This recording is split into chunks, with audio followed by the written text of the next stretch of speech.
That tiny hic feels funny, but do you know what's actually happening inside your chest? A hiccup is a sudden spasm of your diaphragm, the muscle that helps you breathe. When it twitches, your vocal cords snap shut, creating that classic hic sound. They're triggered by things that irritate your diaphragm or its nerves, like eating too fast, laughing hard, or even fizzy drinks.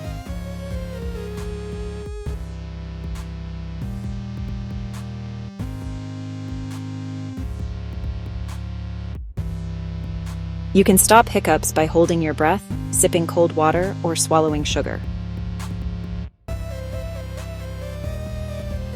These reset your diaphragm's rhythm, so next time you hiccup, remember, it's your diaphragm throwing a mini tantrum.